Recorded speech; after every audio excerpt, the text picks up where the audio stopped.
কোরআনুল কারীমের মধ্যে আছে, আল্লাহ তাআলা বলেন নারীর সাথে অবৈধ সম্পর্ক স্থাপনকারী ব্যভিচারী, এই জিনাখোর, আল্লাহর কসম আল্লাহ বলছে ইউদাআফ লাহুল আযাবু ইয়াউমাল কিয়ামা।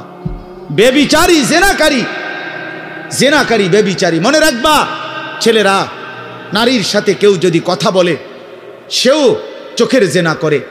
নারীকে যদি কেউ হাত দিয়ে ধরে স্পর্শ করে সে হাতের জেনা, কথা বললে জবানের জেনা, কানে শুনলে তার কথা ভিন নারীর আওয়াজ অথবা তার ভালোবাসার বিশ্রী কথাবার্তা, অবৈধ কথা, তো এটা কানের জেনা। তার সাথে পায়ে হেঁটে এগিয়ে গেলে পায়ের জেনা। অন্তর দিয়ে কল্পনা করলে নারীকে নিয়ে অন্তরের জেনা। আর লজ্জাস্থান দিয়ে জেনা করলে সেটাও জেনা। আল্লাহর কসম নবী বলছে সবটাই জেনা। চোখেরটাও জেনা, হাতেরটাও জেনা, পায়েরটাও জেনা, দিলেরটাও জিনা, মুখেরটাও জিনা, শব্দটাও আবার লজ্জাস্থানেরটাও জিনা। অতএব যে কোনো স্বামী স্ত্রীর সম্পর্ক ব্যতীত ভিন নারী, ছবি হোক বাস্তবে হোক, নারীর সাথে যার সম্পর্ক, আল্লাহর কসম, রব্বে কাবার কসম, সে ব্যভিচারী, লম্পট, দুশ্চরিত্র, জেনাকার।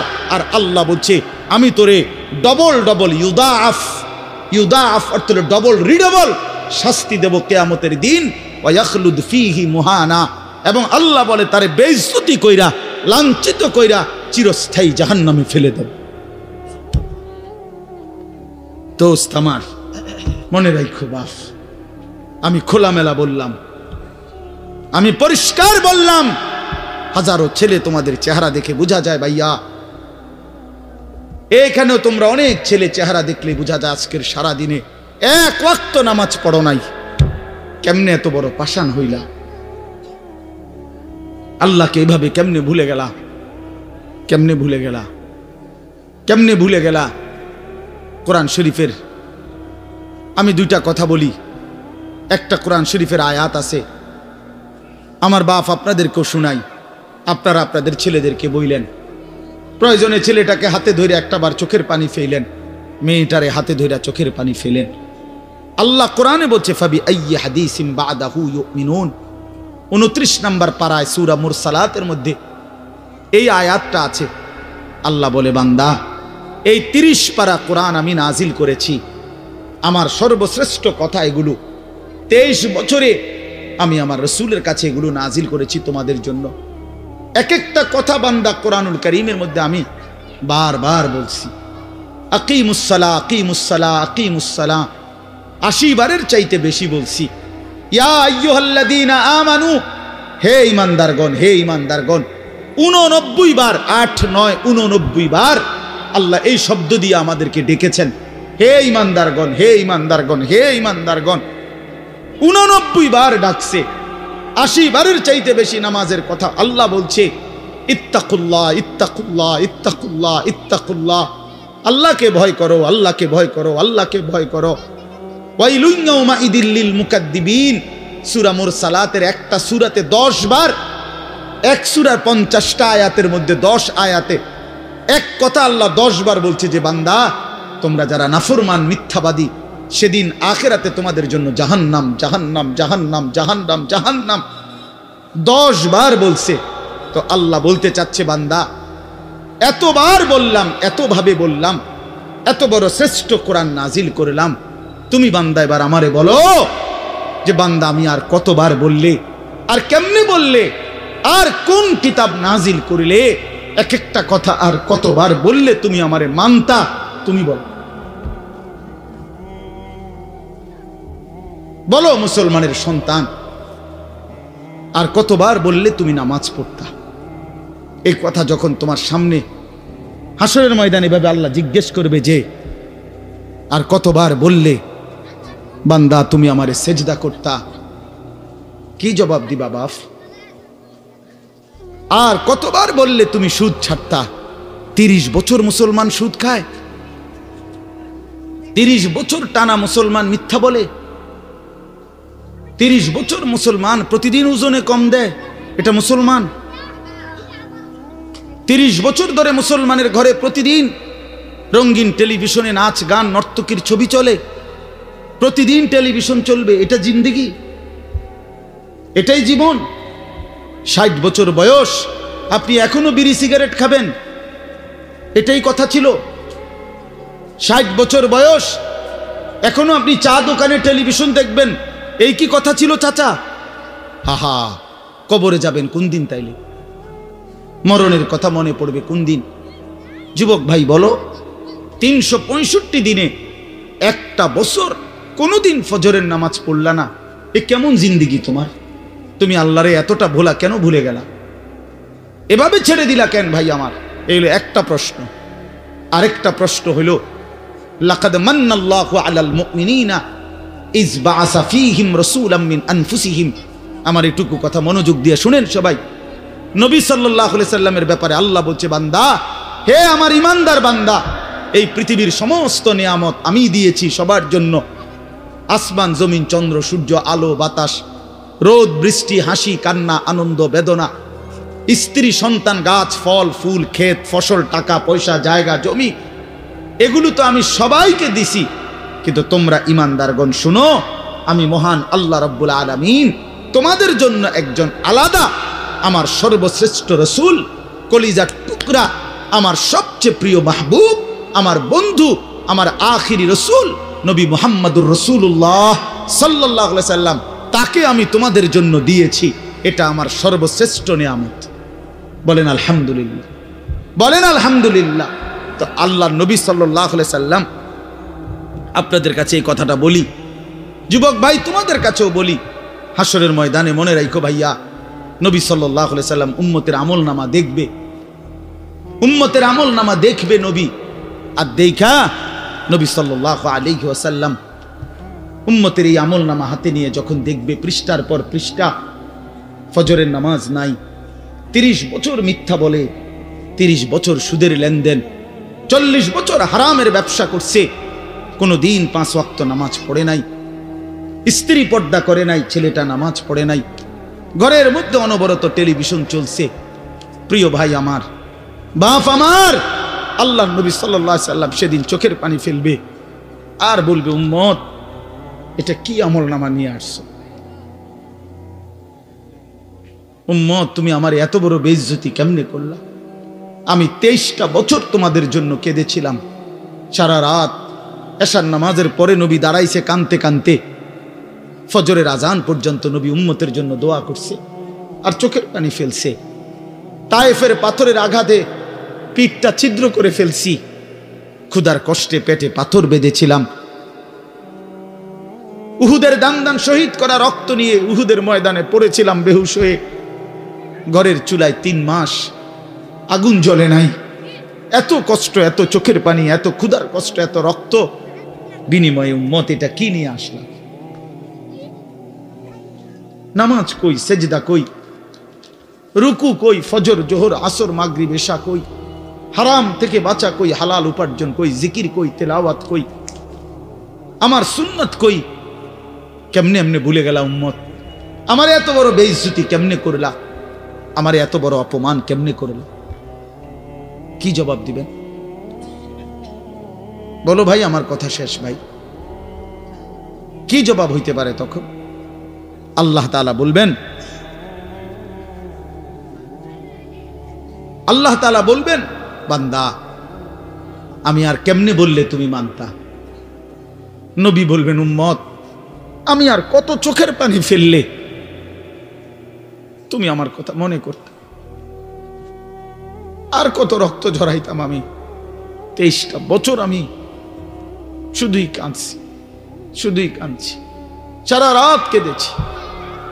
ভাই আমার, দোস্ত আমার, বন্ধু আমার, নওজোয়ান ছেলেরা আমার, নষ্ট হইও না, নষ্ট হইও না। প্রিয় বন্ধু, আজীবন ফিলিস্তিনে রক্ত ঝরবে আর আরাকানে রক্ত ঝরবে, আর তুমি আর আমি নিরাপদ থাকবো, এটা ছিল, এটা যারা ভাবছিলা, আজ ইসকনের গুন্ডারা, ইসকনের সন্ত্রাসীরা এটা প্রমাণ করে দেখাইছে। ইসকনের গুন্ডারা, ওই হিন্দু সন্ত্রাসীরা, এরা প্রমাণ করে দিছে তোমাদের আমাদের সবাইকে যে মুসলমানের বাচ্চা, সুযোগ পাইলে তোদের কাউকে ছাড়ব না। এই জন্য আমার মুসলমান ভাইয়ের শহীদ সাইফুল ইসলাম আলিফ, অ্যাডভোকেট সাইফুল ইসলাম আলিফের তাজা রক্তে চট্টগ্রামের জমিনে এই ইসকনের গুন্ডারা সন্ত্রাসীরা দিনে দুপুরে প্রকাশ্য দিবালোকে এই 92% মুসলমানের বাংলাদেশে, যে দেশে কালেমার উচ্চে ফজরের আজানে যে দেশে ভোর হয়, যে দেশের কোটি কোটি জনগণ মুসলমান, সে দেশে প্রকাশ্যে দিবালোকে ইসকনের গুন্ডারা সন্ত্রাসীরা এরা আমাদের মুসলমান একজন অ্যাডভোকেটকে জবাই করে ফেলছে। শুনেছ বন্ধু? এটা কি ভাবছ জিন্দেগি শুধু মোবাইল টিপতে টিপতে শেষ হইব? তুমি কোনোদিন মুসিবতে পড়বা না? না, হ্যাঁ, এইভাবেই মনে করছো জিন্দেগি, এই রং তামাশার জীবনটাই শেষ। বাপ কিছু বলে না, মা কিছু বলে না, স্ত্রী স্বামী সন্তান সব আলাদা আলাদা, সবাই সবার মন মতো চলতেছো। ভাইয়া, এরই নাম জীবন? বেঈমান বুঝাইয়া দিছে, এই জমিনে রক্ত ঝরাইয়া বুঝাইছে। অনেক মানুষ তো বলে সবসময়, আমরা হুজুররা কেন চিল্লাই, আমরা কে এত কিছু চিল্লাই? আরে বন্ধু, আমরা তো এই কথাই বুঝাইতে চাই যে কাফের বেঈমান সুযোগ পাইলে হুজুর পাবলিক জনগণ কাউরে ছাড়বে না। নাই তো অ্যাডভোকেট সাইফুল ইসলাম তো হুজুর না, কথা বলেন না কেন? তো অরে জবাই করলো কেন? অরে জবাই করলো কেন? এই বাংলাদেশে কত মুসলিম নেতা আমাদের জাতির কত বড় বড় রাহবারদেরকে, ওলামায়ে কেরামকে আপনার জেলখানায় পুরাইছে, বছরের পর বছর করে ফেলে রাখছে। কই বাংলাদেশের মুসলমান তো কোনোদিনের বিনিময়ে কারো রক্ত ঝরায় নাই। তাহলে ওই বেঈমানরা তাদের একজন কাফের, ওই চরিত্রহীন, তার নামে অসংখ্য নারী নির্যাতন, শিশু নির্যাতনের অসংখ্য অভিযোগ তার নামে, তারে বহু জায়গা থেকে বহিষ্কৃত করছে। ওই চিন্ময় কৃষ্ণ দাস নামে একজন কাফের মুশরিক বেঈমান চরিত্রহীনের জন্য তারা মুসলমানের বাংলাদেশে জলচ্যন্ত একজন মানুষকে জবাই করে ফেলছে। আজকে আবার পেঁয়াজের ধমক দেয়, পেঁয়াজ বন্ধ করে দিবে, আলু বন্ধ করে দিবে। ইন্ডিয়া থেকে আমাদেরকে ধমকায়, আমরা পেঁয়াজ বন্ধ করে দিবে।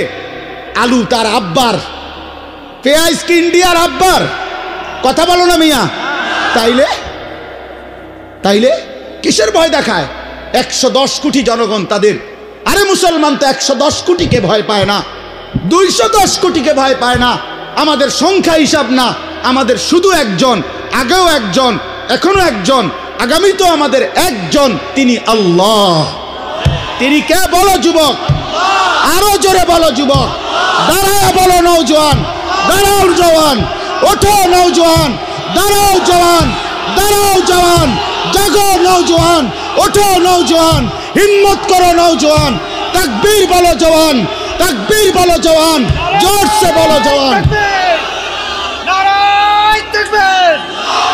ইসলামের শত্রুরা, ইসলামের শত্রুরা, নারায়ে তাকবীর! ইসলামের শত্রুরা, নারায়ে তাকবীর! এটা মনে রাখতে হবে, এদেশ ইসকনের না, এদেশ মুসলমানের। বলো এদেশ ইমানদারের, এদেশে কালেমার পতাকাই উঠবে। এদেশে হিন্দু থাকুক মানা নাই, কিন্তু ইসকনের গুন্ডারা থাকতে পারবে না, ইসকনের সন্ত্রাসীরা থাকতে পারবে না। তোমরা যুবক জাগবা তো ইনশাআল্লাহ, তোমরা হুঙ্কার ছাড়বা তো ইনশাআল্লাহ। কলিজার খুন দিয়ে হলেও মাতৃভূমির স্বাধীনতা, সার্বভৌমত্ব, প্রতি ইঞ্চি জমিন আমরা রক্ষা করব ইনশাআল্লাহ।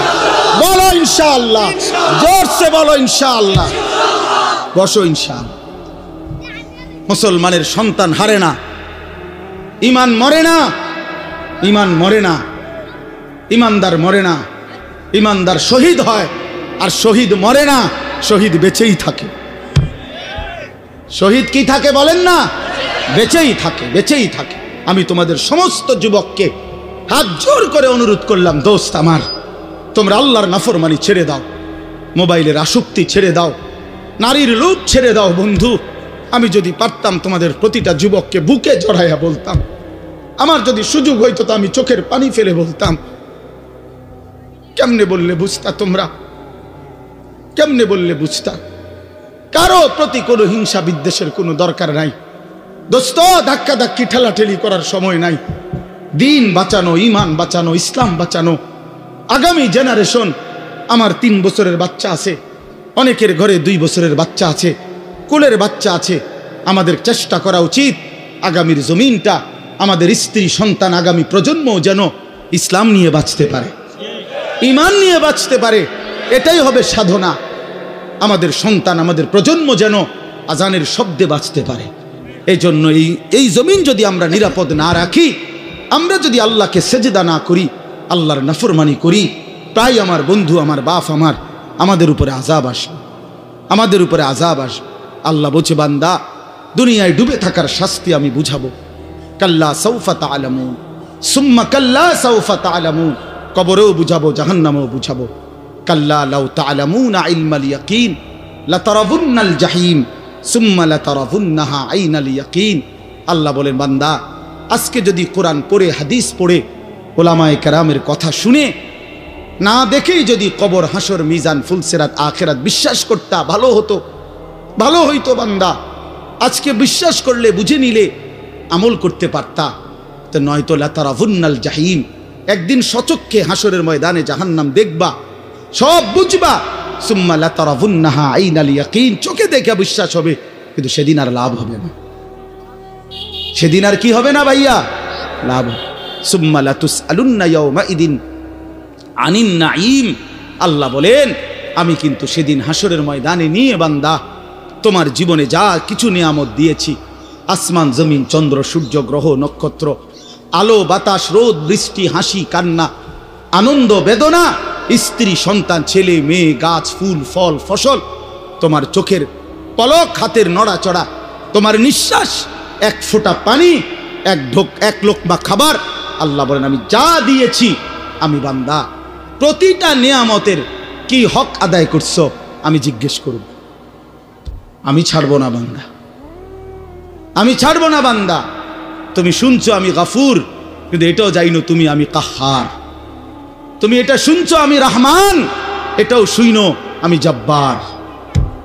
আমি জুন্তিকাম, আমি প্রতিশোধ গ্রহণকারী, আমি প্রচন্ড শাস্তিদাতা, আমার আযাব বড় ভয়ানক। এজন্য ভাই আমার, বন্ধু আমার, চলো আজকে নিয়ত করি, কবরবাসীদের জন্য আমরা দোয়া করি, আর আমরা যারা জীবিত আছি আমরা আমাদের জীবন গঠন করি, বলি ইনশাআল্লাহ। একটা ছোট্ট কথা আগে বুঝেন, সবাই বুঝতে ভালো। কোরআনুল কারীমের মধ্যে আছে, হযরত মূসা আলাইহিস সালামকে আল্লাহ তাআলা প্রথম যখন তুর পাহাড়ে, আমরা সবাই জানি যে আল্লাহ তাআলা মূসা আলাইহিস সালামের সাথে তুর পাহাড়ে কথা বলছেন বহুবার, মানে ওয়াহি নাজিল করছে। আল্লাহর কথা মানেই ওয়াহি। তো প্রথমবার যখন মূসা আলাইহিস সালাম তুর পাহাড়ের ওই টিলাতে উঠলেন, তো সেখানে আল্লাহ তাআলা স্পষ্ট কোরআন শরীফে আছে, আল্লাহ তাআলা প্রথমেই বলে দিছেন, ইন্নী আনা রব্বুক ফাখলা'না আলাইক। মূসা, আমি তোমার রব, আমি তোমার মহান মালিক আল্লাহ। তুমি ফাখলা'না আলাইকা, তোমার 2টা জুতা খুলে ফেলো, 2টা জুতা খুলে ফেলো। আনা আখতারতুকা, আমি তোমাকে নির্বাচিত করেছি। ফাসতামি' লিমা ইউহা, অতএব আমি যা ওয়াহি নাজিল করতেছি, বলতেছি, তা মনোযোগ দিয়ে শোনো। তাহলে এখন কি বোঝা গেল? তাফসীরের মধ্যে আছে, জুতা খুলতে বললেন কেন? প্রশ্ন হলো, জুতা খুলতে বললেন কেন? কথা বললে বলবে। তো আল্লাহ তাআলা এটা বুঝাইছেন, মূসা, আমি রব্বুল আলামিনের কথা শুনবার আদব জুতা খুলে বসা, এই জন্য আদব শিখাইছেন, আদব শিখাইছেন। কোরআন সুন্নাহর ইলমের মধ্যে, কোরআন সুন্নাহর জ্ঞানের মধ্যে একটা জিনিস ভীষণ জরুরি, সেটা হলো আদব। 2টা জিনিস একসাথে গঠন করতে হয়। এজন্য আমাদের মাদ্রাসাগুলোতে 2 জিনিস একসাথে পড়ায়, একটা হলো ইলম আর একটা হলো আদব। এজন্য মাদ্রাসাওয়ালারা তাদের বাচ্চাদেরকে যেমন পড়ায়, তো বাচ্চার ওযু, গোসল, চলা ফেরা, উঠা বসা, কথাবার্তা, চাল চলনের দিকেও নজর রাখে, যে ছেলেটা দাঁড়াইয়া পেশাব করে কিনা, ছেলেটা টয়লেট পেপার ব্যবহার করে কিনা, দস্তরখান বিছায়া খানা খায় কিনা, বাবা মাকে সালাম দেয় কিনা, ইত্যাদি ইত্যাদি। মানে শুধু শব্দ মুখস্থ করছে, পড়া দিছে, পড়া নিছে, এটা না, তার সাথে সাথে তার জীবন গঠন হচ্ছে কিনা, আদব শিখতেছে কিনা, আখলাক শিখতেছে কিনা, এইটা হলো একই সাথে লক্ষ্য থাকে। এই জন্য হাদিসের মধ্যে আছে, আমাদের প্রিয় নবী সাল্লাল্লাহু আলাইহি ওয়াসাল্লাম বলছেন, আল্লামানি রব্বি ফা আহসানা তালিমি ও আদ্দাবানি রব্বি ফা আহসানা তাদিবি। এই একটি হাদিসে নবীজি দুইটা কথা বলছে, যে আমার আল্লাহ আমাকে সর্বোত্তম এলেম জ্ঞান শিখিয়েছেন এবং আমার আল্লাহই আমাকে সর্বোত্তম আদব শিখিয়েছেন। তাহলে একই সাথে বলছে নবীজি, আল্লামানি রব্বি আদ্দাবানি রব্বি, আল্লাহই আমাকে এলেম শিখিয়েছেন, আল্লাহই আমাকে আদব শিখিয়েছেন। কেন নবীজি বাম পাও দিয়া টয়লেটে ঢুকছেন? কেন ডান পাও দিয়া মসজিদে ঢুকছেন? মনে করেন এই যে প্রতিটা নড়াচড়া, হাত্তাল হারাকাত ওয়াস সাকানাত, নবীজির প্রতিটি স্থিরতা, প্রতিটা নড়াচড়া সবটাই আল্লাহ তাআলার ফয়সালা, আল্লাহ তাআলার পক্ষ থেকে নির্ধারণ করা। তিনি সাহাবীদের সাথে পরামর্শ করছে অথবা নিজে নিজে ভাবছে যে কেমনে শুইলে ভালো হয়, কেমনে হাঁটলে ভালো হয়, না না, আল্লাহ তাআলার পক্ষ থেকে নির্ধারণ করে দেওয়া। এই জন্য বাপ, এটা জরুরি বিষয়। এটা আল্লাহর কোরআনের মজলিস, বরকতময় মজলিস। এখানে জুতা খুলে আল্লাহর কথা শুনলে বরকত হবে, এটা আদব। সবাই যারা মুসা আলাইহিস সালামের ওই ঘটনাটা জানে, কোরআন শরীফে স্পষ্ট আছে যে তখন প্রচন্ড ঠান্ডা ছিল, ভীষণ ঠান্ডা, কুয়াশা, নিচে বরফ।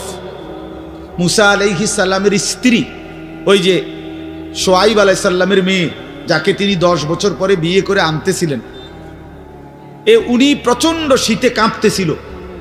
এই সময় মুসা আলাইহিস সালাম একটু আগুনের তালাশে তুর পাহাড়ের ওই টিলার মধ্যে উঠছিলেন। স্ত্রীকে বলছে, ইন্নি আনাস্তু নারা, আমি একটু আগুন তালাশ করে আনি, যদি আগুনটা আনতে পারি তাহলে আগুনের মধ্যে যদি তোমার শরীরে একটু সেঁক দাও তাহলে গরমটা আর শীতটা একটু কম লাগে। মানে সে শীতকালে আগুন দিয়ে আগের দিনে খুব ছিল, তাহলে বোঝা গেল এত ঠান্ডা, এত প্রচন্ড শীতে যে কাঁপতেছে। কিন্তু এরপরেও আল্লাহ তাআলা বললেন, আগে জুতা খোলো। অথচ এই ঠান্ডার মধ্যে জুতা না খুললে ভালো ছিল, কিন্তু এরপরও আল্লাহর কথা শুনবার আদব, জুতা খুলে শুন। হাদিসের মধ্যে কথা স্পষ্ট আছে, আল্লাহর নবী সাল্লাল্লাহু আলাইহি ওয়াসাল্লাম কখনোই খাবার জুতা পরিহিত অবস্থায় খাইতেন না।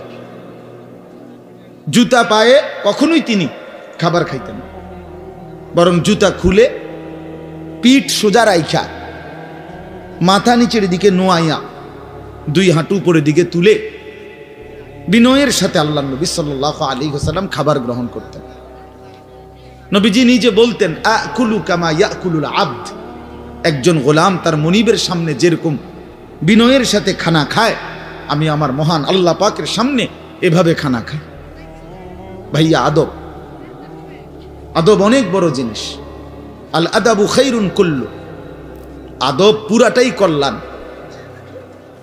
রাসূলুল্লাহ সাল্লাল্লাহু আলাইহি ওয়াসাল্লাম বলছেন, মা নাহালা ওয়ালিদুন ওয়ালাদাহু মিন নুহলিন মিন আদাবিন হাসান। তোমরা তো বাংলাটা বুঝলা না, জুতা যেহেতু খুলবা না ভাই, তো বাইরে চলে যাও।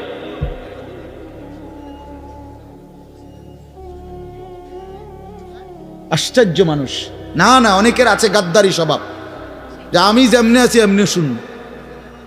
এটা সিধা করতে হবে। জিন্দেগি যদি সোজাই না হয় তো বললাম কারে, বললাম কাকে? শুধুই কেবল ভাইয়া শুনলাম, একজনের পরিচিতি আছে, একজনের জনপ্রিয়তা আছে, একজনের সুর আছে, একজনের টান আছে, একজনের জোরে গলার আওয়াজ আছে, তো এই কারণে জড়লাম। কি ফায়দা এতে ভাই? কথা বোঝেন নাই? আমারে মনে করেন 1 কোটি মানুষ চিনে, তো আপনার লাভ কি? আমারে 10 কোটি মানুষ চিনে, সারা পৃথিবী চিনে, তো আমারে চিনলে তোমার লাভ কি? তুমি কি বদলাইলা? এটা না দেখার বিষয়। আমি আমার জন্য কি গ্রহণ করলাম, এখানে কার জনপ্রিয়তা আছে না নাই, এটা দিয়ে কে ঘাস কাটে? জনপ্রিয়তা দিয়ে হয় কি? কিচ্ছু না, কিছুই না। পৃথিবীর জনপ্রিয় অজনপ্রিয় সব মানুষই ভাত খায়, তো আর জনপ্রিয়তার আলাদা ভ্যালু কি? ঘুম যায়, পেশাব পায়খানা করে, তো আর এনে কি আহামরি কি? এটা কিচ্ছু না, এটা ধোঁকা ছাড়া আর কিচ্ছু না, ধোঁকা। এই জন্য ভাই আমি আবারও অনুরোধ করছি, তোমরা কষ্ট পাইও না, প্যান্ডেলের ভিতরে দাঁড়াইও না। আমি অনুরোধ করলাম কমপক্ষে প্যান্ডেলের ভিতরে ভাই মাহফিলের যেই যুব সমাজরা আয়োজন করছো ভাই, তোমাদের কাছে অনুরোধ আমার, তোমরা কয়েকজন কমপক্ষে স্বেচ্ছাসেবকের দায়িত্ব পালন করো। যারাই দাঁড়িয়ে আছে তাদেরকে বসতে বলো। এটা ভালো, আজকের জন্য না, সব সময়ের জন্য। হাদিসের মধ্যে আছে হযরত জিবরাইল আলাইহিস সালাম নবীজি সাল্লাল্লাহু আলাইহি সাল্লামের কাছে, শুনতেছেন আপনারা? নবীজির কাছে যখন হযরত জিবরাইল মানুষের আকৃতিতে আসতেন, জিবরাইল আলাইহিস সালাম কখনো কখনো তার মূল আকৃতিতে অদৃশ্যভাবে ওহী নাজিল করতেন কোরআন, আবার কখনো কখনো মানুষের সুরত ধরেও নবীজির সামনে আসতেন। হাদিসে কথা স্পষ্ট আছে যে যখনই জিবরাইল মানুষের আকৃতিতে নবীজির কাছে আসতেন, তো নবীজির সামনে এসে আদবের সাথে বসতেন। কিভাবে বসতেন? হাদিসের এই শব্দটা পর্যন্ত আছে, ফাসনাদা রুকবাতাইহি ইলা রুকবাতাইহি। মানে করেন নবীজি এদিকে ফিরা, তো জিবরাইল ওইদিকে মুখোমুখি মুখোমুখি বসতেন, এভাবে যে উভয়ের হাঁটু বরাবর, বুক বরাবর, চোখ বরাবর, এইভাবে মনোযোগ দিয়ে জিবরাইল আলাইহিস সালাম নবী সাল্লাল্লাহু আলাইহি সাল্লামের সামনে বসতেন। এরপরে তিনি বিভিন্ন বিষয় বলতেন, শুনতেন, নবীজির সাথে কথা বলতেন। তাইলে আদব এটা। আল্লাহর কোরআনের সামনে, রাসূলুল্লাহ সাল্লাল্লাহু আলাইহি সাল্লামের হাদিসের সামনে সর্বোচ্চ আদবের সাথে বসতে হয়, সর্বোচ্চ। এটা বসা, এটাই নিয়ম। হাদিসের মধ্যে আছে, আরো শুনাই আমি, হাদিসের মধ্যে আছে, হাদিসে কুদসি, কোন নেককার বান্দারা যখন আল্লাহর জিকির, আল্লাহর তেলাওয়াত, আল্লাহর কথা শুনবার জন্য, বসবার জন্য, বলার জন্য বসে, তো এই পুরা মজমা যখন শেষ হয়, তো আল্লাহ ফেরেশতাদেরকে জিজ্ঞেস করে যে আমার এই বান্দাদেরকে কি পুরস্কার দেওয়া যায়? তো তারা বলে, মহান আল্লাহ, আপনার ইচ্ছা। তো আল্লাহ তাআলা বলেন, শুনো, আমার এই প্রিয় বান্দাদের মজলিস যারা বসলো, আমি তাদের সকলকে মাফ করে দিলাম। তো ফেরেশতারা বলে, আল্লাহ, এখানে এমন লোকও আছে যে এমনি আসছিল, দ্বীনি উদ্দেশ্যে আসে নাই, আপনার কথা শুনতে আসে নাই, এমনি বইছিল আর কি, ইন্নামা জা আলি হাজাতিন, ব্যক্তিগত কোনো উদ্দেশ্যে আসছে, তাকেও মাফ করে দিবেন।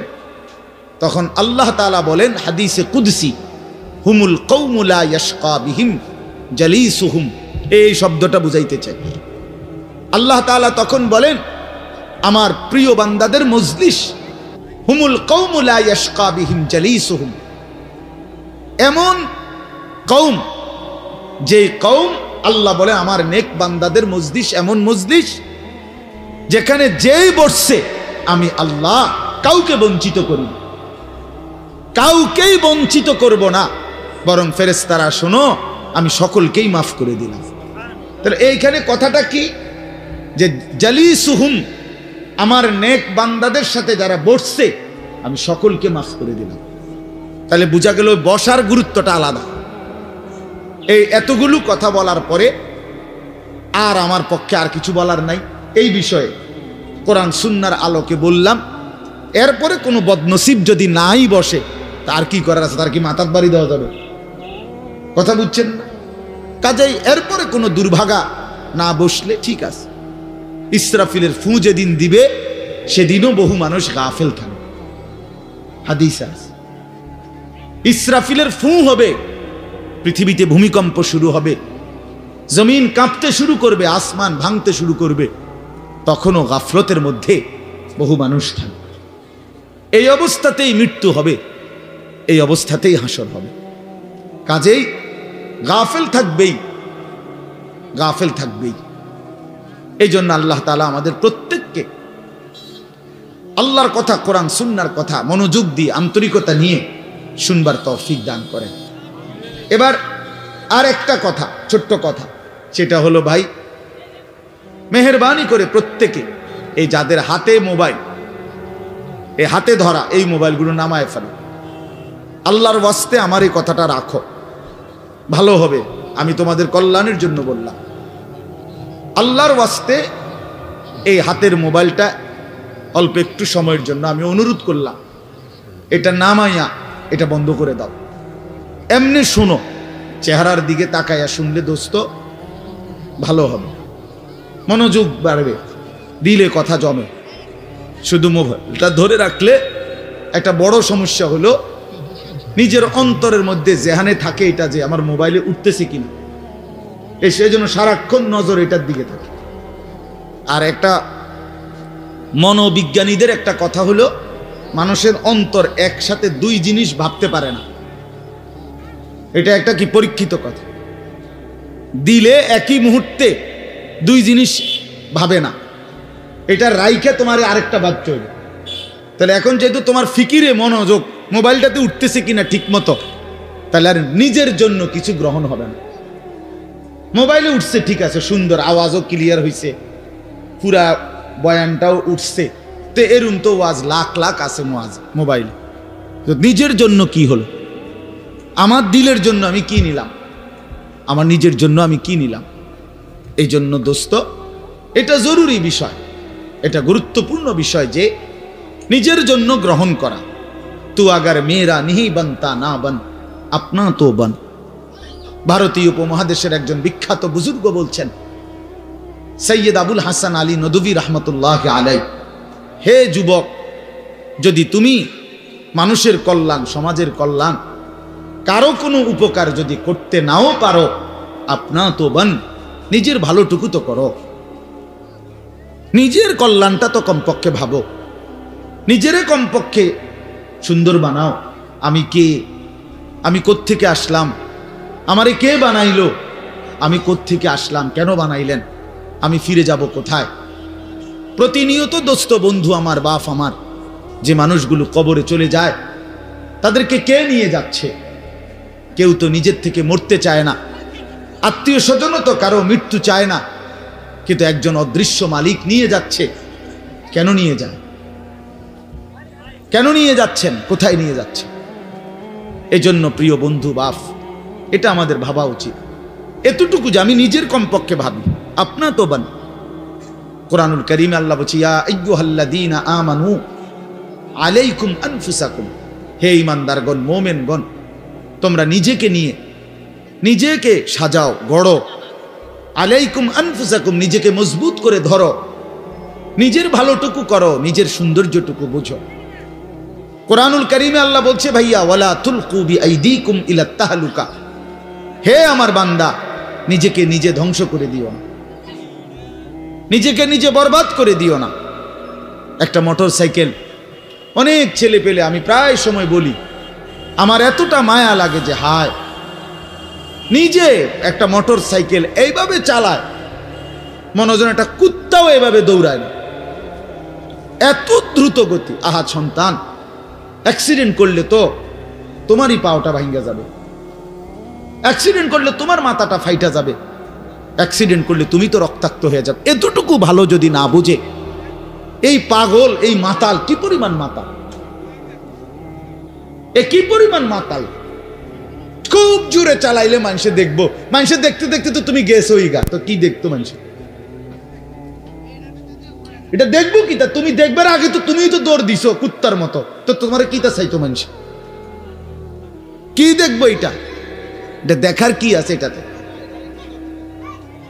আস্তাগফিরুল্লাহ, আস্তাগফিরুল্লাহ।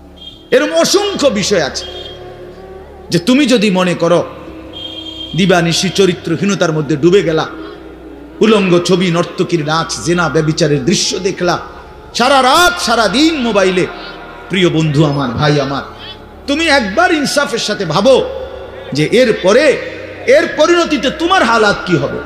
তোমার শরীর, তোমার যৌবন, তোমার যৌন শক্তি, তোমার যৌবনের সক্ষমতা, এটা যখন প্রয়োজনের মুহূর্তে হারায় যাবে, তুমি যখন ফকির হইবা, তুমি যখন ফকির হয়ে যাইবা, একদিন শরীরের সক্ষমতার অভাবে যখন ধুকে ধুকে কাঁদবা, দুনিয়া তো বেইজ্জতি, আখেরাত তো বেইজ্জতি, তো কি হবে সেদিন? কে তোমার খবর নিবে? কে কার খবর নেয়? স্বার্থপর এই দুনিয়ায় কেউ কারো খবর নেয় না দোস্ত।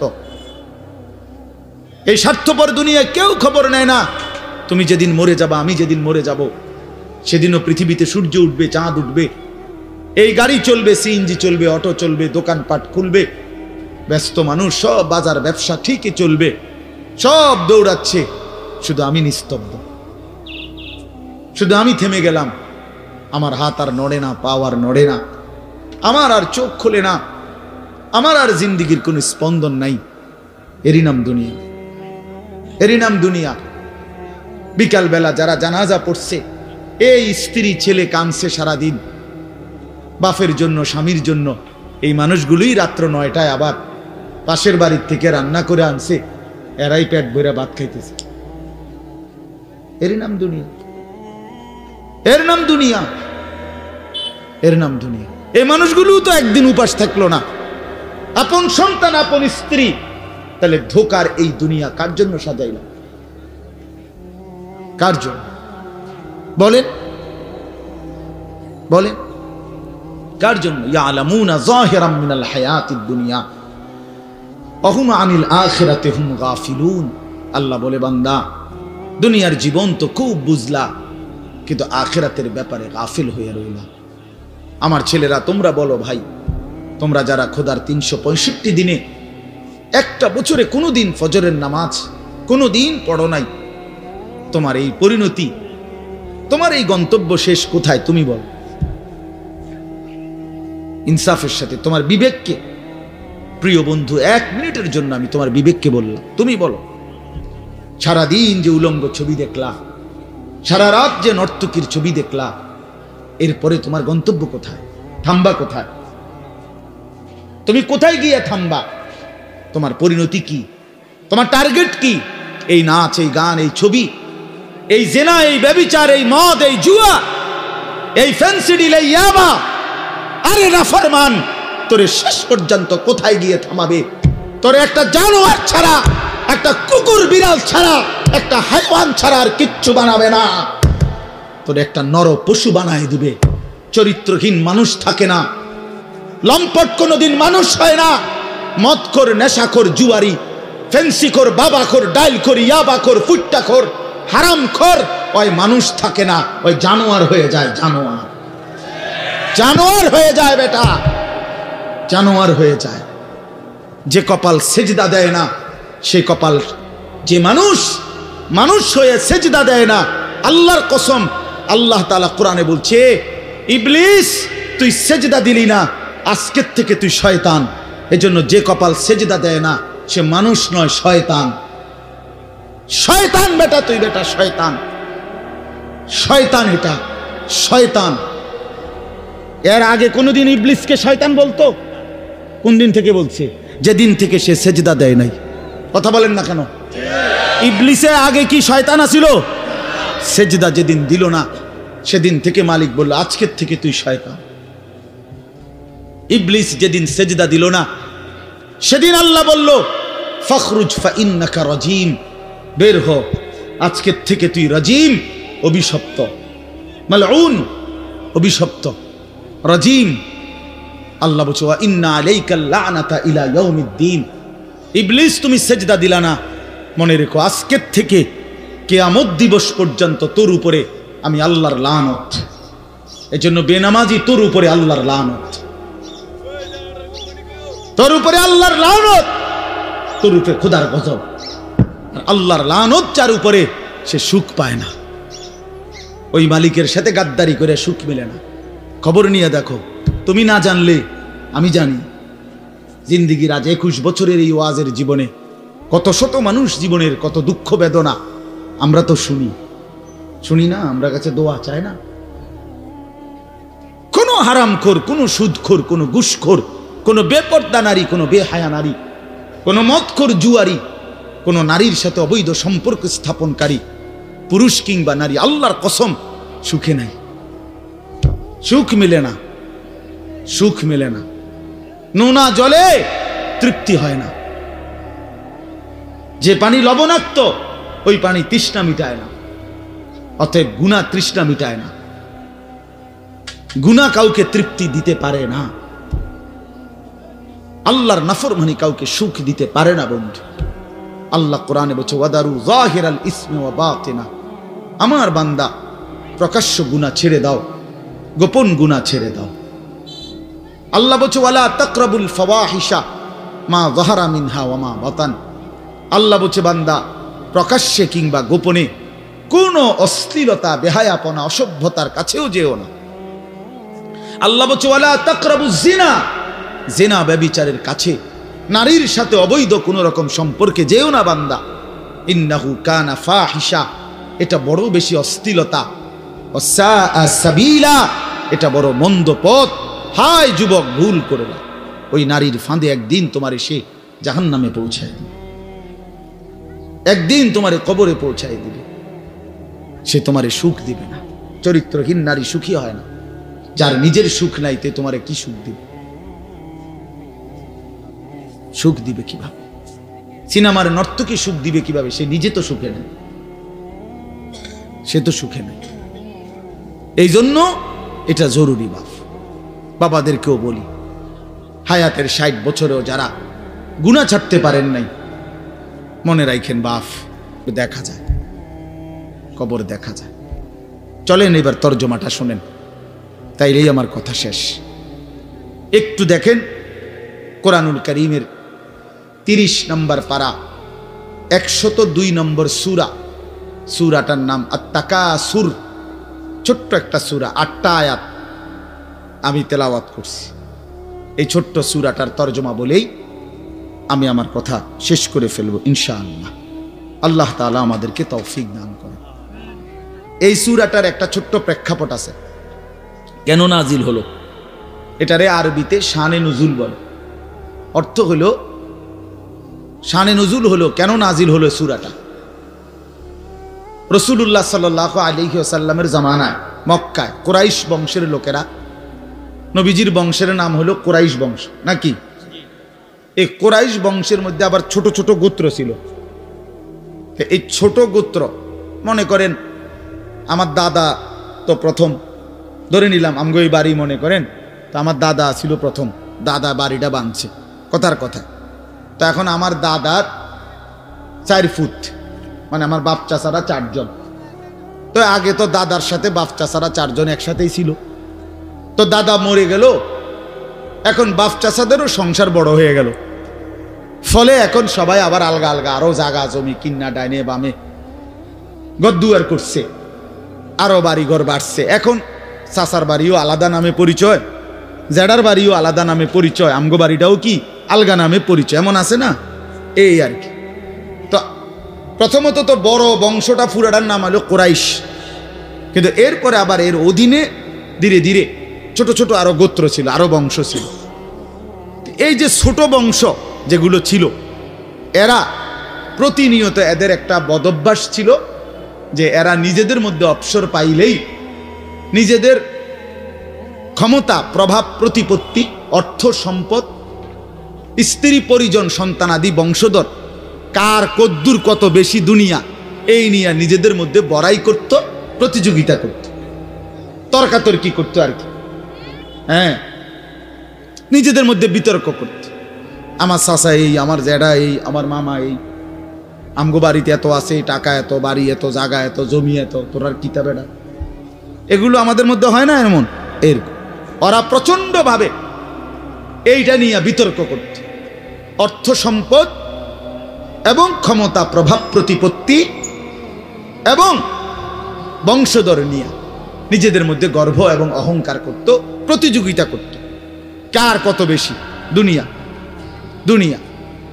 তো এটা তাদের একটা অভ্যাস ছিল। এর মধ্যে 2টা গোত্র, বনু আব্দে মানাফ এবং বনু সাহাম, ওই কুরাইশের শাখা, এই 2টা গোত্রের নাম। একদিন তারা এই 2 গোত্র প্রচন্ড তর্কে লাগছে, কার বংশ বড়, কার সম্পদ বেশি, কার ক্ষমতা বেশি কইতেছে, এরা একবার কয়, এরা একবার কয়। এই বলতে বলতে যার জের বড়ত্ব, দুনিয়ার অহংকার, দুনিয়া বাড়ানোর এই নেশা বুঝাইতে বুঝাইতে এক পর্যায়ে ওই বনু সাহাম একটা গোত্র, তারা বনু আব্দে মানাফ এই পরিমাণ বলছে যে তারা হিসাব করছে যে আমগো কইমা যাইতে আছে, মানে এরা হাইরা যাবে হিসাবে, এরার থেকে মানে হিসাব দিতে গিয়া আর মিলাইতে পারতেছে না, এগো বাইরে গেছে। এই তখন এরা এই বনু সাহাম এই গোত্র কইল কি অগরে, এ দিগাও, কই কবরস্থানে আসো। কোথায়? কবরস্থানে আসো, আসো কবরস্থানে। কবরস্থানে কি আসো না? তা আইসা এবার কবরস্থানের সামনে আইসা তাগো ওই মুর্দা যারা কবরে তাগো বংশের এবারে এই হ্যাগো হিসাব দেয়া হইতেছে। এই বেটা আমার চাচা মরলে কি হইছে, চাচা কি আছিল তুই জানোস? বেটা আমার দাদা মরলে কি হয়েছে বেটা? হ্যাঁ, আমার দাদার ভয়ে দাদা নিজে কাঁদতো বেটা। তার মানে এবার অহংকার করতে করতে দুনিয়ার বড়াই বুঝাইতে বুঝাইতে জীবিত দিয়ে আর হিসাব না মিলাইতে পাইরা কই গিয়া পড়ছে? কবরস্থানে গিয়া পড়ছে। এদের এই মন্দ আচরণ আল্লাহ তাআলা নারাজ হয়ে আল্লাহ তাআলা তখন এই আচরণের কারণে কোরআনুল কারীমের এই সূরাটা নাজিল করছেন। 102 নম্বর সূরা আত-তাকাসুর নাজিল করে আল্লাহ বললেন, হায় বান্দা কি করছো, করছোটা কি? এইনি কাজ ছিল, এইনি কথা ছিল তোমাদের। দুনিয়া বাড়ানোর নেশা, দুনিয়ার প্রতিযোগিতা, সম্পদ, বংশধর, এই গর্ব, এই বড়াই, এই হিসাব তোমাদেরকে ডুবাইয়া দিল, আখিরাত তো ভুলাইয়া দিল। এই তখন আল্লাহ তাআলা বলেন, কি বলেন শুনেন, আলহাকুমুত তাকাসুর। আলহাকুম এই শব্দের দুইটা অর্থ, শাগালাকুম ও আনসাকুম। আল্লাহ তাআলা বলেন, হায় আলহাকুম তোমাদেরকে ব্যস্ত করে ফেললো দুনিয়া, আর আনসাকুম আল আখিরা তোমাদেরকে আখিরাত ভুলাইয়া দিল। তোমরা কবর ভুলে গেলা, হাসর ভুলে গেলা, পরকালের হিসাব ভুলে গেলা, আখিরাত ভুলে গেলা, আর দুনিয়ার মধ্যে ডুবে গেলা। কি কারণে ডুবলা, কি কারণে আখিরাত ভুললা? আত-তাকাসুর এই বাড়ানোর প্রতিযোগিতা, অর্থ সম্পদ, ক্ষমতা, বংশধর, টাকা পয়সা, মাল দৌলত, এগুলো বাড়ানোর নেশা তোমাদেরকে আখিরাত ভুলাইয়া দিল আর দুনিয়ার মধ্যে ডুবাইয়া ফেললো, ব্যস্ত করে ফেললো। হাত্তা জুরতুমুল মাকাবির। আল্লাহ বলেন, হায় বান্দা এক পর্যায়ে কবরস্থানেই পৌঁছে গেল। এর ডাইরেক্ট কথা, শেষ পর্যন্ত কবরস্থানে চলে গেলা। অহংকার করতে করতে, বড়াই করতে করতে, দুনিয়া সাজাইতে সাজাইতে, দুনিয়া মিলাইতে মিলাইতে। এ কথার দুই অর্থ। এবার এক হলো সরাসরি ওদেরকে বলছে কাজটা তোমরা ভালো করলা না, আরেকটা হলো আমাদের সবাইকে বলছে, আমার বান্দারা তোমরা যারা এই পরিমাণ দুনিয়া নিয়ে ব্যস্ত হইলা, দুনিয়া সাজাইতে লাগলা, যে এক পর্যায়ে এই দুনিয়া সাজাইতে সাজাইতেই হাত্তা জুরতুমুল মাকাবির কবরে পৌঁছে গেলা, একদিন মরে গেলা, অথচ আখিরাতের কোনো পুঁজি নাই, কবরের কোনো সামান নাই। কামটা কি করল, কামটা কি করল, কাজটা কি করলা বান্দা, কি করল? হায় বান্দা 60 বছর বয়স, আজও আখিরাতের পুঁজি কই, 30 বছর, আজও আখিরাতের পুঁজি কই। এরই মধ্যে তো একদিন কবরেই পৌঁছে যাবে। কবরেই এই যে দেখেন কবরবাসীদের রুহের মাগফিরাত কামনায় মাহফিল, আমি এই জন্যই আয়াত পড়ছি। পুরা কোরআনুল কারীমের মধ্যে এই একবারই কবর এই শব্দটা আছে এই সূরার মধ্যে একমাত্র। হাত্তা জুরতুমুল মাকাবির, এই কবরস্থান, কবর, এই কথাটা কোরআনের এই সূরাতেই আছে। শুনুন, আল্লাহ তাআলা বলেন, বান্দা দুনিয়ার লোভে ডুবে আখিরাতকে ভুলে তুমি বাড়ানোর নেশা, তোমার প্রতিযোগিতা, আরো চাই, আরো চাই, আরো চাই, আরো চাই, এটা তো একদিন তোমার কবরস্থানেই পৌঁছায় দিল, কবরস্থানে পৌঁছায় দিল। আমার বাপ, আমার বন্ধু, আমার জওয়ান সাথী, সবাই নিয়ে ভাবি, আমিও আপনিও ইনসাফের সাথে। দুনিয়া আমারে কি পরিমাণ ব্যস্ত করে দিল। 60 বছরের বয়স্ক মানুষ, 70 বছরের বয়স্ক মানুষ, হিসাব শুধুই দুনিয়া। হিসাব করতেছে এখনো দুনিয়া। দুনিয়া মিলছে খুশি, দুনিয়া মিলে নাই খুশি নেই। যখন দুনিয়া মোটামুটি ঘুষাইতে পারছে তৃপ্ত, আর দুনিয়া ঘুষাইতে পারে নাই অতৃপ্ত।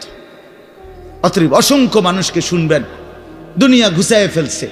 3টা ছেলে বিদেশ পাঠাইছি হুজুর, 4টা মেয়ে বিয়ে দিছি, বাড়িতে একটা বিল্ডিং করছি, 4টা রুম, ভিতরে 2টা বাথরুম, আল্লাহর রহমতে রাস্তার লগে কুদ্দুর জায়গা কিনছি, ব্যাংকেও কিছু টাকা পয়সা জমছে, বাজার সদাই কইরা খাইয়া পইরা আল্লাহর রহমতে আমনগো দোয়ায় 10 জনের দোয়ায় ভালো আছে, খালাস জিন্দিগি মিলে গেছে, জীবনের টার্গেট অর্জন হয়ে গেছে। চাচা তৃপ্ত, 60 বছরের বয়স্ক বাবা তৃপ্ত হয়ে গেছে, তার পৃথিবীতে আসার উদ্দেশ্য অর্জন হয়ে গেছে। পৃথিবীতে আসছিল ফোলা বিদেশ পাঠাইছে, পৃথিবীতে আসছিলেন মেয়ে বিয়ে দিতে, মেয়ে বিয়ে দিছে। দুনিয়ায় আসার 60 বছরের একটা টার্গেট ছিল, একটা বিল্ডিং করবে, বিল্ডিংটা হইছে আলহামদুলিল্লাহ। আর কি তো চাচা কবর, হাসরের ময়দান, ফুলসেরাত, মিজান, আমলনামা, জান্নাত জাহান্নাম, এগুলো কার জন্য? এগুলো কার জন্য? এগুলো কার জন্য? কই সেগুলোর কথা তো বললেন না। ইয়ালামুনা যাহিরাম মিনাল হায়াতিদ দুনিয়া, দুনিয়া তো খুব বুঝলা বান্দা, অহুম আনিল আখিরাতি হুম গাফিলুন, আখিরাতের ব্যাপারে তো গাফিল হয়ে রইলা। যুবক ছেলে, তোমাদের হালাত কি? তোমরা মনে করছো তোমাদের লজ্জাস্থানের যৌনতার একটা শাহওয়াত আছে, চাহিদা আছে, এই চাহিদাটা যদি পূরণ হয়, নারী ছবি, বন্ধুদের অসৎ আড্ডা, মোবাইলের অশ্লীল ছবি, এই জেনা ব্যভিচারের যে কোনো সুযোগ কিংবা কোনো অসভ্যতা নোংরামির কোনো সুযোগ পাইছো, জীবন উপভোগ করতেছ, খালাস খালাস। কোথায় নামাজ, কোথায় আখেরাত, কোথায় মৃত্যু, কোথায় কবর? আহা বাফ, কিছুই মনে করাইল না, কিছুই মনে করাইল, কিছুই মনে করাইল। এরই নাম জিন্দিগি, এরই নাম মুসলমান। এখানেই জীবনের সমাপ্তি, আর কিছু নাই। কবর বলতে কিছু নাই, আখেরাত বলতে কিছু নাই। আল্লাহ তাআলা বলেন, বান্দা আল্লাহকুমুত তাকাসুর, আহা বান্দা, দুনিয়ার নেশা তো তোমাদেরকে ভুলায় দিল আখেরাত। হাত্তা জুরতুমুল মাকাবির, এরই মাঝে তো একদিন কবরেই পৌঁছে গেল। একদিন কবরে পৌঁছে তুমি তো উপলব্ধি করবা, কাল্লা সাউফা তা'লামুন সুম্মা কাল্লা সাউফা তা'লামুন। আল্লাহ তাআলা বলে, বান্দা শোনো, সাবধান, কাজটা ভালো করলা না, দুনিয়ায় ডুবে গেলা, আখেরাত ভুলে গেলা। সাউফা তা'লামুন, 2 বার বলছে একটা কথা আল্লাহ। অল্প সময়ে তুমি জানতে পারবা, অল্প সময়ে তুমি জানতে পারবা। তাফসীরের মধ্যে লিখছে 2 বার কেন বলল আল্লাহ? আল্লাহ বলেন, হে নাফরমান বান্দা, তোমারে আমি একবার কবরে আযাব দিয়া বুঝাবো তোমার এই নাফরমানির পরিণতি কি, আরেকবার হাসরে নিয়া জাহান্নামের আযাব দিয়া বুঝাবো তোমার এই নাফরমানির পরিণতি কি। তুমি সেদিন বুঝবা বান্দা, আমার কবর কি, আমার আখিরাত কি। রাসূলুল্লাহ সাল্লাল্লাহু আলাইহি ওয়াসাল্লাম বলেন, নাফরমান যখন কবরের প্রশ্নের জবাব দিতে পারবে না, তো আল্লাহ তাআলার পক্ষ থেকে ফেরেশতাদেরকে বলবে, আফরিশুহু মিনান নার ওয়ালবাসুহু মিনান নার ওয়াফতাহু লাহু বাবান ইলান নার। আমার বান্দার কবরের মধ্যে জাহান্নামের বিছানা বিছিয়ে দাও, জাহান্নামের পোশাক পরিয়ে দাও, জাহান্নাম বরাবর দরজা খুলে দাও। ফেরেশতারা এই 3টা কাজ করে এই ফেরেশতারা সরে যাবে। আল্লাহর নবী সাল্লাল্লাহু আলাইহি সাল্লাম বলেন, কবর তখন তাকে একটা চাপ দিবে, এই চাপে এই ব্যক্তি ডান পাশের মাটি বাম দিকে, বাম দিকের মাটি ডান দিকে, এইভাবে আইসা চাপ মারবে। আল্লাহ রসুল বলে, ডান পাশের হাড্ডি পাঁজরের এই সাটনার হাড্ডি ভাঙ্গা বাম দিকে ঢুকে যাবে, বাম দিকের গুলো ডান দিকে। উদাহরণ দিয়ে বুঝাইছে নবী, হাত্তা তাখতালিফা আদলাউহু, এভাবে 2 আঙ্গুল যেমন একটা আরেকটার মধ্যে ঢুকে যায়, হাড্ডি পাঁজরের গুলো এইভাবে একটা আরেকটার সাথে ঢুকে যায়। আল্লাহ নবী সাল্লাল্লাহু আলাইহি সাল্লাম বলেন, ওয়া ইউকাইয়াদু লাহু মালাকুন আবকামু ওয়া আসাম্মু ওয়া আ'মা। তার কবরে এরপরে নাফরমানের কবরে একজন ফেরেশতা পাঠানো হবে। এই ফেরেশতা 3টা গুণ, এই ফেরেশতা বোবা, এই ফেরেশতা বধির, এই ফেরেশতা অন্ধ। সে কথাও বলতে জানে না, কানেও শোনে না, চোখেও দেখে না। আল্লাহ রসুল বলেন ফায়ুতরাবু লাহু বিমিথরাকাতিম মিন হাদিদ, এই ফেরেশতা তখন তাকে লোহার গুর্জ, লোহার হাতুড়ি দিয়ে নাফরমানের দরবাতান বাইনা উজুনাইহি, দুই কান বরাবর মাঝখানে আঘাত করবে। এক একটা আঘাতে ফায়াসিহু সাইহাতান, নাফরমান এভাবে চিৎকার করবে ইয়াসমাউহা মাইয়ালিহি ইল্লা সাকালাইন, মানুষ এবং জিন ব্যতীত আল্লাহর কসম গোটা সৃষ্টি এই নাফরমানের আওয়াজ শুনতে পাবে, চিৎকার শুনতে। দোস্ত আমার, বন্ধু আমার, ছেলেরা আমার, জিন্দিগি বড় বেশি রঙিন মনে করছো তুমি। 18,000 টাকার একটা মোবাইলের কাছে হেরে গেলা মুসলমানের ছেলে। মাত্র 20,000 টাকা দামের একটা মোবাইলের কাছে এত সুন্দর জীবন শেষ করে দিলাম। ভুল করে না, ভুল। অল্প টাকায় বেচা গেল, অল্প কয়টা টাকায় হারিয়ে গেল। বেঈমান তোমারে হারায় দিল। ইহুদি, খ্রিস্টান, নাস্তিক, মুরতাদ একটা নারীর উলঙ্গ ছবি অথবা অর্ধ উলঙ্গ ছবি দিয়া, যারে তুমি ধরতেও পারো না, ছুঁইতেও পারো না, শুধু ছবি দেখাইয়ে তোমারে শেষ করে দিল। তোমার দুনিয়াও নষ্ট করে দিল, আখেরাতও নষ্ট করে দিল। হায় হায়, এর চাইতে বড় ব্যর্থতা আর কিছু হইতে পারে। আমার কথা মনে রাখো বাপ আমার, প্রিয় বন্ধু আমার, সন্তানরা আমার, ছেলেরা আমার, ভাই আমার, যুবক, আমি যদি আর কোনোদিন বলতে নাও পারি, এই একবারই বলব, এতটা সুন্দর জীবন নষ্ট করে দিও না ভাইয়া,